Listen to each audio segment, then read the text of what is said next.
ਇਸੇ ਵਿਧਾਨ ਸਭਾ ਸੈਸ਼ਨ ਦੇ ਨਾਲ ਜੁੜੀ ਵੱਡੀ ਖਬਰ ਇਹ ਹੈ ਕਿ ਵੀਰਵਾਰ ਨੂੰ ਡਿਪਟੀ ਸਪੀਕਰ ਦੀ ਚੋਣ ਹੋਵੇਗੀ। ਪੰਜਾਬ ਵਿਧਾਨ ਸਭਾ ਦੇ ਡਿਪਟੀ ਸਪੀਕਰ ਦੀ ਚੋਣ ਹੋਣ ਜਾ ਰਹੀ ਹੈ। ਵੀਰਵਾਰ ਨੂੰ ਵਿਧਾਨ ਸਭਾ ਬਜਟ ਇਜਲਾਸ ਦਾ ਆਖਰੀ ਦਿਨ ਹੈ ਤੇ ਵੀਰਵਾਰ ਨੂੰ ਵਿਧਾਨ ਸਭਾ ਬਜਟ ਇਜਲਾਸ ਦੇ ਆਖਰੀ ਦਿਨ ਡਿਪਟੀ ਸਪੀਕਰ ਦੀ ਚੋਣ ਹੋਵੇਗੀ। ਹੁਣ ਤੱਕ ਡਿਪਟੀ ਸਪੀਕਰ ਦੀ ਚੋਣ ਨਹੀਂ ਹੋਈ ਹੈ।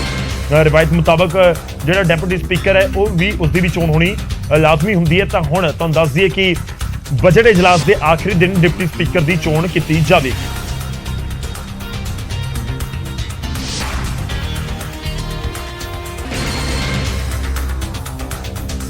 ਹੁਣ ਅੱਗੇ ਵਧਦੇ ਕੁਝ ਹੋਰ ਖਬਰਾਂ ਦਾ ਰੁਖ ਕਰਾਂਗੇ ਤੇ ਗੱਲ ਹੋਵੇਗੀ ਗੁਰਮੀਤ ਰਾਮ ਰਹੀਮ ਦੀ, ਡੇਰਾ ਮੁਖੀ ਦੀ। ਜੀ ਹਾਂ, ਜੇਲ੍ਹ ਤੋਂ ਪੈਰੋਲ ਦੇ ਉੱਤੇ ਬਾਹਰ ਆਏ ਰਾਮ ਰਹੀਮ ਦਾ ਇੱਕ ਹੋਰ ਵੀਡੀਓ ਸਾਹਮਣੇ ਆਇਆ ਹੈ। ਇਸ ਵੀਡੀਓ ਦੇ ਵਿੱਚ ਬਾਬਾ ਉੱਤਰ ਪ੍ਰਦੇਸ਼ ਦੇ ਬਰਨਾਵਾ ਆਸ਼ਰਮ ਦੇ ਵਿੱਚ ਸਮਰਥਕਾਂ ਦੇ ਨਾਲ ਵਾਲੀਬਾਲ ਖੇਡਦਾ ਨਜ਼ਰ ਆ ਰਿਹਾ ਹੈ। ਵੀਡੀਓ ਦੇ ਵਿੱਚ ਬਾਬਾ ਦੇ ਸਮਰਥਕ ਚੇਅਰ ਅਪ ਕਰਦੇ ਨਜ਼ਰ ਆਉਂਦੇ ਨੇ। ਰਾਮ ਰਹੀਮ ਦੇ ਦਰਸ਼ਨ ਦੇ ਲਈ ਬਰਨਾਵਾ ਆਸ਼ਰਮ ਦੇ ਵਿੱਚ ਫਾਲੋਅਰਸ ਦੀ ਐਂਟਰੀ ਪੁਲਿਸ ਨੇ ਭਾਵੇਂ ਹੀ ਰੋਕ ਦਿੱਤੀ ਹੋਵੇ, ਪਰ ਰਾਮ ਰਹੀਮ ਆਨਲਾਈਨ ਆ ਕੇ ਵੀ ਆਪਣੇ ਸਮਰਥਕਾਂ ਨੂੰ ਪ੍ਰਵਚਨ ਦੇ ਰਿਹਾ ਹੈ। ਦੱਸ ਦਈਏ ਕਿ ਡੇਰਾ ਮੁਖੀ ਗੁਰਮੀਤ ਰਾਮ ਰਹੀਮ ਰੋਹਤਕ ਦੀ ਸੁਨਾਰੀਆ ਜੇਲ੍ਹ ਤੋਂ 1 ਮਹੀਨੇ ਦੀ ਪੈਰੋਲ ਮਿਲਣ ਤੋਂ ਬਾਅਦ ਬਰਨਾਵਾ ਦੇ ਆਸ਼ਰਮ ਦੇ ਵਿੱਚ ਪਹੁੰਚਿਆ ਹੋਇਆ ਹੈ। ਰਾਮ ਰਹੀਮ ਦੇ ਬਰਨਾਵਾ ਆਸ਼ਰਮ ਤੇ ਪਹੁੰਚਣ ਦਾ ਪਤਾ ਲੱਗਣ ਤੋਂ ਬਾਅਦ ਅਨੁਯਾਈ ਲਗਾਤਾਰ ਉੱਥੇ ਪਹੁੰਚ ਰਹੇ ਸਨ, ਪਰ ਉਹਨਾਂ ਨੂੰ ਆਸ਼ਰਮ ਦੇ ਅੰਦਰ ਐਂਟਰੀ ਨਹੀਂ ਦਿੱਤੀ ਜਾ ਰਹੀ। 4 ਦਿਨ ਬਾਅਦ ਫਾਲੋਅਰਸ ਨੂੰ ਅੰਦਰ ਪ੍ਰਵੇਸ਼ ਦਿੱਤਾ ਜਾਣ ਲੱਗਿਆ ਹੈ। ਇਸ ਦਾ ਪਤਾ ਲੱਗਣ ਤੇ ਉੱਥੇ ਹੁਣ ਵੱਡੀ ਗਿਣਤੀ ਦੇ ਵਿੱਚ ਅਨੁਯਾਈ ਪਹੁੰਚ ਰਹੇ ਨੇ।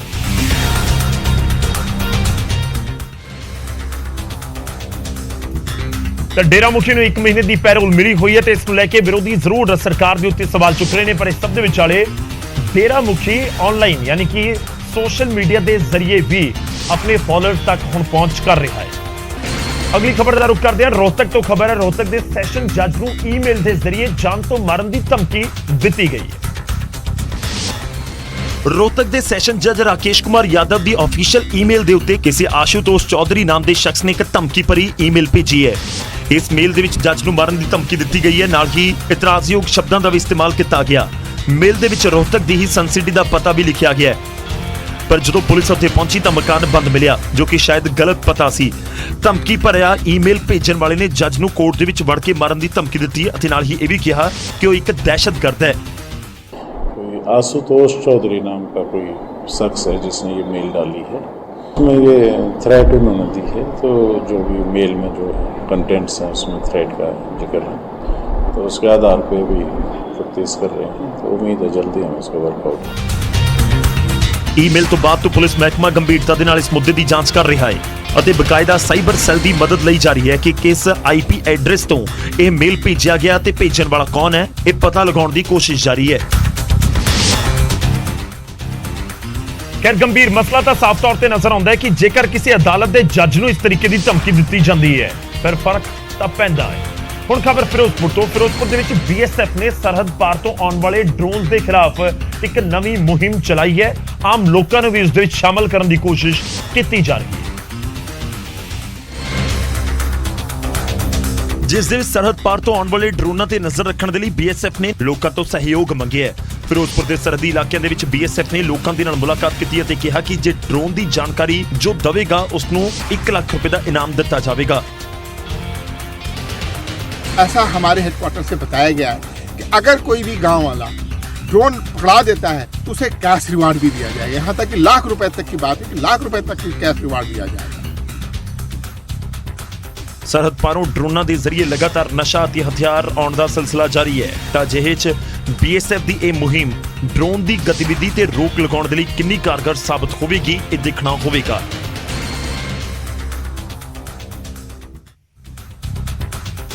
ਪੰਜਾਬ ਦਾ ਪਾਕਿਸਤਾਨ ਦੇ ਨਾਲ ਜੋ ਸਰਹੱਦੀ ਹੈ ਇਲਾਕਾ ਉਹ ਕਰੀਬ 500-550 ਕਿਲੋਮੀਟਰ ਲੰਬਾ ਹੈ ਤੇ ਇਸ ਵਿਚਾਲੇ ਇੱਕ ਵੱਡੀ ਚੁਣੌਤੀ ਜ਼ਰੂਰ ਹੈ BSF ਦੇ ਲਈ ਵੀ ਕਿ ਜਿਹੜੇ ਡਰੋਨਸ ਵਾਲੀ ਚੁਣੌਤੀ ਹੈ ਉਸ ਤੋਂ ਪਾਰ ਕਿਵੇਂ ਪਾਇਆ ਜਾ ਸਕੇ। ਖੈਰ ਜੇਕਰ ਦੇਸ਼ ਦੇ ਦੁਸ਼ਮਣਾਂ ਦੇ ਖਿਲਾਫ ਆਮ ਲੋਕਾਂ ਦਾ ਸਾਥ BSF ਨੂੰ ਮਿਲੇ ਫਿਰ ਫਰਕ ਤਾਂ ਪੈਂਦਾ ਹੈ। ਹੁਣ ਅੱਗੇ ਵਧਦੇ ਤੇ ਖਬਰ ਜਲੰਧਰ ਤੋਂ। ਜਲੰਧਰ ਦੇ ਲੰਮਾ ਪਿੰਡ ਚੌਕ ਦੇ ਕੋਲ ਸ਼ਰਾਰਤੀ ਅਨਸਰਾਂ ਨੇ ਕਿਸ਼ਨਪੁਰਾ ਦੇ ਵੱਲ ਜਾਂਦੀ ਸੜਕ ਕੰਢੇ ਖੜੀ ਗੱਡੀਆਂ ਦੇ ਸ਼ੀਸ਼ੇ ਭੰਨ ਦਿੱਤੇ। ਸ਼ਰਾਰਤੀ ਅਨਸਰਾਂ ਨੇ ਪੱਥਰਾਂ ਤੇ ਇੱਟਾਂ ਮਾਰ ਕੇ 6 ਕਾਰਾਂ ਦੇ ਸ਼ੀਸ਼ੇ ਤੋੜ ਦਿੱਤੇ। ਹਾਲਾਂਕਿ ਸ਼ੀਸ਼ੇ ਤੋੜਨ ਤੋਂ ਬਾਅਦ ਕਾਰਾਂ ਦੇ ਵਿੱਚੋਂ ਚੋਰੀ ਕੁਝ ਵੀ ਨਹੀਂ ਕੀਤਾ ਗਿਆ, ਪਰ ਕਾਰਾਂ ਕਾਫੀ ਨੁਕਸਾਨੀਆਂ ਗਈਆਂ। ਇੱਕ ਕਾਰ ਦੇ ਮਾਲਕ ਰਾਹੁਲ ਸ਼ਰਮਾ ਨੇ ਦੱਸਿਆ ਕਿ ਸਵੇਰੇ ਜਦੋਂ ਗੱਡੀ ਸਾਫ਼ ਕਰਨ ਪਹੁੰਚਿਆ ਤਾਂ ਦੇਖਿਆ ਕਿ ਸਾਰੀਆਂ ਗੱਡੀਆਂ ਦੇ ਸ਼ੀਸ਼ੇ ਟੁੱਟੇ ਹੋਏ ਸਨ। ਰਾਤੀ 12 ਨੂੰ ਕੋਈ ਗੱਡੀ ਖੜੀ ਕੀਤੀ ਆਪਾਂ 5-6 ਗੱਡੀਆਂ ਇੱਥੇ ਆਪਣੇ ਫਰੈਂਡ ਇਕੱਠੇ ਖੜੇ ਕਰਦੇ ਆ ਮੱਲੇ ਪਾਰਕਿੰਗ ਹੈ ਨਹੀਂ। ਕੋਈ ਆਏ ਨੇ ਸਵੇਰੇ 5:30 ਆਏ ਗੱਡੀ ਸਾਫ਼ ਕਰਨ ਲਈ ਤੇ ਸ਼ੀਸ਼ੇ ਟੁੱਟੇ ਸੀ। ਸਾਰਿਆਂ ਨੂੰ ਬੁਲਾ ਕੇ ਦੱਸਿਆ ਮੈਂ, ਪੁਲਿਸ ਵੀ ਆਈ ਸੀਗੀ, ਉਹ ਭੌਂਕੀ ਕਾਰਵਾਈ ਕਰਦੇ ਆ। ਸੀਸੀਟੀਵੀ ਫੁਟੇਜ ਦੇ ਵਿੱਚ ਇੱਕ ਨੌਜਵਾਨ ਪੱਥਰਬਾਜ਼ੀ ਕਰਦਾ ਨਜ਼ਰ ਆਉਂਦਾ ਹੈ, ਜਦੋਂ ਕਿ ਪੁਲਿਸ ਦਾ ਮੰਨਣਾ ਹੈ ਕਿ ਇਹ ਕਿਸੇ ਇੱਕ ਸ਼ਖਸ ਦਾ ਕੰਮ ਨਹੀਂ। ਪੁਲਿਸ ਦੂਜੇ ਐਂਗਲ ਦੇ ਉੱਤੇ ਲੱਗੇ ਕੈਮਰਿਆਂ ਦੀ ਫੁਟੇਜ ਵੀ ਹੁਣ ਖੰਗਾਲ ਰਹੀ ਹੈ। ਸਾਨੂੰ ਸਵੇਰੇ ਕੰਟਰੋਲ ਰੂਮ ਤੋਂ ਇਤਲਾਹ ਮਿਲੀ ਸੀਗੀ ਵੇਦਾ ਕਰਕੇ ਸੰਤੋਖਪੁਰਾ ਸੁਖਦੇਵ ਕਰਿਆਨਾ ਸਟੋਰ ਤੇ ਲੱਗੇ ਨਾ ਕੁਝ ਗੱਡੀਆਂ ਰੋਡ ਦੇ ਉੱਤੇ ਖੜੀਆਂ ਤਾਂ ਉਹਨਾਂ ਦੇ ਸ਼ੀਸ਼ੇ ਭੰਨਤੇ ਜੀ। ਅਸੀਂ ਫਿਰ ਮੌਕਾ ਜਾ ਕੇ ਦੇਖਿਆ ਜੀ, ਮੌਕੇ ਤਸਦੀਕ ਕੀਤਾ ਇਹ ਕਿਸੇ ਕੋਈ ਰੰਜਿਸ਼ ਵਾਲੀ ਗੱਲ ਨਹੀਂ ਸੀਗੀ, ਕਿਉਂਕਿ ਜੇ ਇਦਾਂ ਦੀ ਗੱਲ ਹੁੰਦੀ ਤਾਂ ਉਹ ਇੱਕ ਅੱਧੀ ਗੱਡੀ ਦੇ ਸ਼ੀਸ਼ੇ ਭੰਨਦੇ। ਹੁਣ ਜਿੰਨੀਆਂ ਵੀ ਉੱਥੇ ਗੱਡੀਆਂ ਛੇ ਖੜੀਆਂ ਸਾਰੇ ਦੇ ਸ਼ੀਸ਼ੇ ਬੈਕ ਸਾਈਡ ਦੇ ਸ਼ੀਸ਼ੇ ਭੰਨਦੇ। ਇਹ ਕਿਸੇ ਨਾਲ ਸ਼ਰਾਰਤੀ ਅਨਸਰ ਵੱਲੋਂ ਉਹਦੀ ਕੀਤੀ ਹੋਈ ਘਟਨਾ। ਕੁੱਲ 6 ਗੱਡੀਆਂ ਨੇ ਜਿਨ੍ਹਾਂ ਦੇ ਉੱਤੇ ਪੱਥਰ ਸੁੱਟੇ ਗਏ। ਪੁਲਿਸ ਨੇ ਗੱਡੀਆਂ ਦੇ ਮਾਲਕਾਂ ਦੀ ਸ਼ਿਕਾਇਤ ਲੈ ਲਈ ਹੈ ਅਤੇ ਅੱਗੇ ਦੀ ਜਾਂਚ ਸ਼ੁਰੂ ਕਰ ਦਿੱਤੀ ਹੈ। ਖੈਰ ਸਵਾਲ ਬਹੁਤ ਗੰਭੀਰ ਹੈ ਕਿ ਆਖਿਰ ਇੱਕ ਸ਼ਖਸ ਦੇ ਵੱਲੋਂ ਕਿਉਂ ਇਹ ਨਾ ਗੱਡੀਆਂ ਦੇ ਸ਼ੀਸ਼ੇ ਭੰਨ ਦਿੱਤੇ ਗਏ। ਹੁਣ ਪੁਲਿਸ ਜਾਂਚ ਜ਼ਰੂਰ ਕਰ ਰਹੀ ਹੈ। ਇਸ ਸਭ ਦੇ ਵਿਚਾਲੇ ਅਗਲੀ ਵੱਡੀ ਖਬਰ ਦਾ ਰੁਖ ਕਰਦੇ ਹਾਂ। ਖਬਰ ਹੈ ਜਲਾਲਾਬਾਦ ਤੋਂ, ਜਿੱਥੇ ਮੰਦਭਾਗੀ ਖਬਰ ਸਾਹਮਣੇ ਆਈ ਹੈ। ਸਰੋਵਰ ਦੇ ਵਿੱਚ 3 ਬੱਚੇ ਡੁੱਬ ਗਏ ਨੇ। ਗੁਰਦੁਆਰਾ ਸਾਹਿਬ ਦੇ ਸਰੋਵਰ ਦੇ ਵਿੱਚ ਡੁੱਬਣ ਦੀ ਵਜ੍ਹਾ ਦੇ ਨਾਲ 3 ਬੱਚਿਆਂ ਦੀ ਮੌਤ ਹੋ ਗਈ। ਤੁਹਾਨੂੰ ਦੱਸ ਦਈਏ ਕਿ ਵਜ੍ਹਾ ਰਹੀ ਕਿ ਅਚਾਨਕ ਇਹਨਾਂ ਬੱਚਿਆਂ ਦਾ ਪੈਰ ਤਿਲਕਿਆ ਹੈ। ਪੈਰ ਤਿਲਕਣ ਦੀ ਵਜ੍ਹਾ ਦੇ ਨਾਲ ਇਹ ਸਰੋਵਰ ਦੇ ਵਿੱਚ ਡਿੱਗ ਗਏ ਤੇ ਉਸ ਤੋਂ ਬਾਅਦ ਇਹਨਾਂ ਦੀ ਮੌਤ ਹੋ ਗਈ। ਮ੍ਰਿਤਕਾਂ ਦੇ ਵਿੱਚ ਇੱਕ ਲੜਕਾ ਹੈ ਤੇ 2 ਲੜਕੀਆਂ ਨੇ।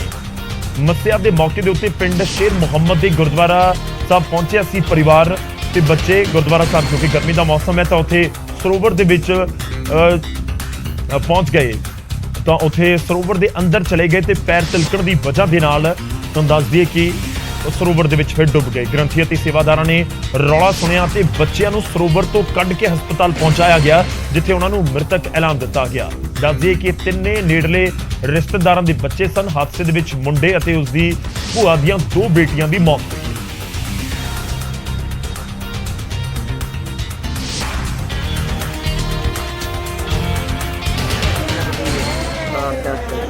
ਕਿੱਥੇ ਲੱਗੀ ਸੀ ਵਿਚਾਰੇ ਚੇਅਰਮੈਨ ਨੇ ਚੋਣਾ ਲਾਉਣ ਗਏ ਵੇ ਸੀ? ਕਿਹੜਾ ਪਿੰਡ ਮੱਸਿਆ ਕਿੱਥੇ ਲੱਗੀ ਸੀ, ਕਿਵੇਂ ਦੱਸੋ? ਆ ਚੇਅਰਮੈਨ ਦੇ ਕੋਲ ਭੇਜਿਆ। ਕਿੱਥੇ ਗਏ ਸੀ? ਕਾਦੀ ਕੋਈ 2 ਭਾਂਜੀਆਂ ਮੇਰੀਆਂ ਕਿੱਥੇ ਗਏ? ਕਿੱਥੇ ਬਾਹਰ ਗਿਆ ਸੀ ਨਾਲ ਚੇਅਰਮੈਨ। ਇਸ਼ਨਾਨ ਕਰਦੇ ਕਿ 4-5 ਤਾਂ ਕੀਤੀਆਂ ਨੇ ਤੇ ਪੈਰ ਤਿਲਕਿਆ ਜਾਂ ਕੁਝ ਹੋਇਆ। ਛੋਟੇ ਹੀ ਤੈਰਨਾ ਆਉਂਦਾ ਨਹੀਂ ਤੇ ਪਤਾ ਨਹੀਂ ਲੱਗਾ ਬੇਗਾ ਹੋ ਗਈ। ਪਿੰਡ ਸ਼ੇਰ ਮੁਹੰਮਦ ਵਿੱਚ ਗੁਰਦੁਆਰਾ ਸਾਹਿਬ ਹੈ, ਉੱਥੇ ਸਰੋਵਰ ਬਣਿਆ ਤੇ ਬੱਚੇ ਉੱਥੇ ਸਵੇਰੇ ਨਹਾਉਣ ਲੱਗੇ ਸੀ, ਜਿਹੜੇ ਅਚਾਨਕ ਡੁੱਬਣ ਕਰਕੇ ਉਹਨਾਂ ਦੀ ਮੌਤ ਹੋ ਗਈ ਹੈ ਤੇ ਪੁਲਿਸ ਵੱਲੋਂ ਬਣਦੀ ਕਾਰਵਾਈ ਆਉਣ। ਤਾਂ ਗਰਮੀ ਦੀਆਂ ਛੁੱਟੀਆਂ ਕੱਟਣ ਦੇ ਲਈ ਆਪਣੇ ਭੂਆ ਦੀਆਂ ਬੇਟੀਆਂ ਉਸ ਲੜਕੇ ਦੇ ਘਰ ਆਈਆਂ ਹੋਈਆਂ ਸੀ ਤੇ ਤਿੰਨੋਂ ਪਰਿਵਾਰ ਸਣੇ ਪਹੁੰਚ ਗਏ ਗੁਰਦੁਆਰਾ ਸਾਹਿਬ 'ਚ, ਜਿੱਥੇ ਪੂਰਾ ਹਾਦਸਾ ਵਾਪਰ ਗਿਆ। ਖੈਰ ਪਰਿਵਾਰ ਦੇ ਉੱਤੇ ਇਹ ਦੁੱਖ ਦੀ ਘੜੀ ਜ਼ਰੂਰ ਇਸ ਸਮੇਂ ਆ ਚੁੱਕੀ ਹੈ। ਅਗਲੀ ਖਬਰ ਦਾ ਰੁਖ ਕਰਦੇ ਹਾਂ। ਇੱਕ ਪਾਸੇ ਝੋਨੇ ਦਾ ਸੀਜ਼ਨ ਚੱਲ ਰਿਹਾ ਤਾਂ ਦੂਜੇ ਪਾਸੇ ਬਿਜਲੀ ਦੇ ਕੱਟ ਸਤਾ ਰਹੇ ਨੇ। ਤਾਂ ਉੱਥੇ ਇਸ ਸਮੱਸਿਆ ਨੂੰ ਦੂਰ ਕਰਨ ਦੇ ਲਈ ਬਠਿੰਡਾ ਦੇ ਪਿੰਡ ਦੌਲਾ ਤੇ ਕਰਮਗੜ੍ਹ ਦੇ ਕਿਸਾਨਾਂ ਨੇ ਇੱਕ ਹੱਲ ਲੱਭਿਆ।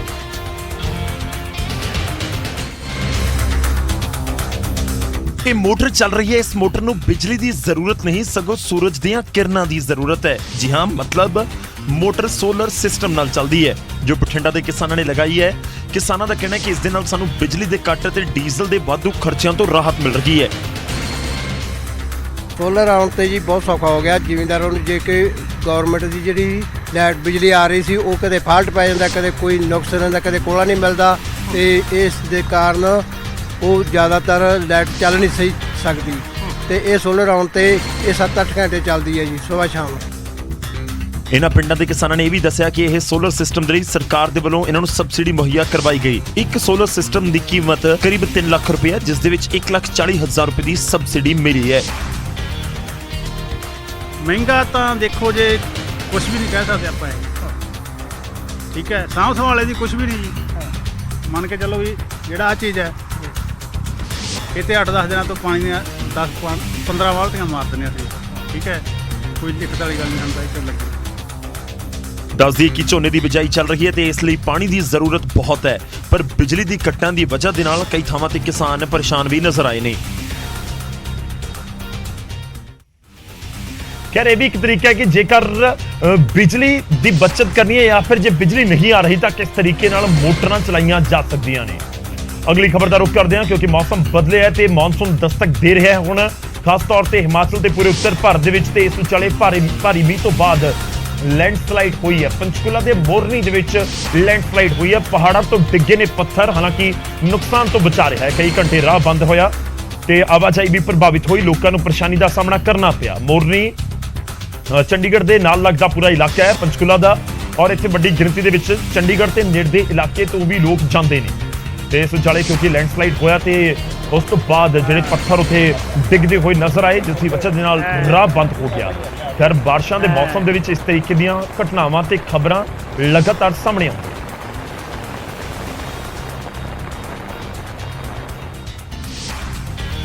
उधर पंजाब हरियाणा ते हिमाचल दे विच मॉनसून दस्तक दे चुका है।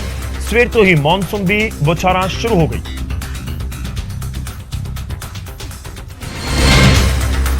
पंजाब के कुछ जिलों के मॉनसून की दस्तक 30 जून की रात को होने की संभावना है। 1 जुलाई तो सूबे भर दे विच तेज मींह का अलर्ट है।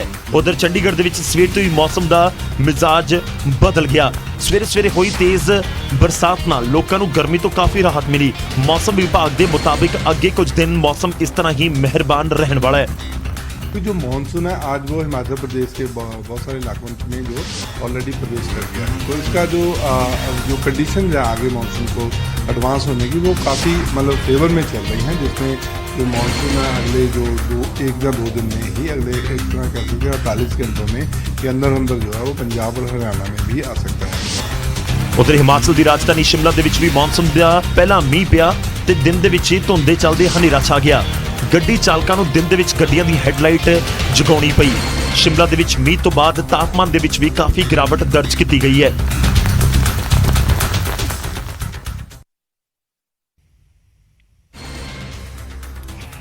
तो मानसून दस्तक दे रहे हैं तो इस सब दे विचाले एहतियात बरतन की भी जरूरत है, क्योंकि गर्मी तो राहत मिल रही है, पर खास तौर पर जिहड़े लोग पहाड़ी सूबियां का रुख कर रहे हैं उन्होंने खास एहतियात से ध्यान रखने की जरूरत है। हुण अगे वधदे हां ते गल अज दे सवाल दी, जो असीं प्रोग्राम के दौरान तुहानूं सवाल पुछया अज दा ते उसका जवाब देने का समा। पर पहला क्वेश्चन जो अज दा सवाल सी वो तुहाडी टीवी स्क्रीन के उत्ते सवाल सी कि पंजाब दी पहली महिला डिप्टी कमिश्नर यानी कि डीसी बनने का मान किसनूं प्राप्त है। 4 ऑप्शन असीं तुहानूं दित्तियां, ए विनी महाजन, बी अमृत कौर गिल, सी ईशा कालिया ते डी सोनाली गिरी। हुण वारी है जवाब दी, वो भी असीं तुहानूं दसदे हां कि सही जवाब की है। तो पंजाब की पहली महिला डिप्टी कमिश्नर बनने का मान प्राप्त है जिहड़ियां ऑप्शन सी उस दे विचों ए विनी महाजन। तुहानूं दस दईए कि विनी महाजन 1987 बैच के IAS अफसर ने जिन्होंने पंजाब की पहली महिला DC बनने का मान हासिल है। विनी महाजन 1995 दे विच रोपड़ की डिप्टी कमिश्नर के वजों सेवावां उन्होंने संभालियां सन। विनी महाजन नूं पंजाब की पहली महिला चीफ सकत्तर बनने का भी मान हासिल है। उन्होंने जून 2020 दे विच कैप्टन अमरिंदर सिंह की सरकार जो पंजाब दे विच सी उस समय चीफ सकत्तर का अहुदा संभालिया सी। मौजूदा समय दे विच विनी महाजन केंद्र दे विच जल शक्ति मंत्रालय च सकत्तर के अहुदे के उत्ते तैनात ने। विनी महाजन के पति दिनकर गुप्ता पंजाब के साबका DGP ने, जो मौजूदा समय दे विच देश की सब तो वड्डी जांच एजेंसी NIA के डायरैक्टर।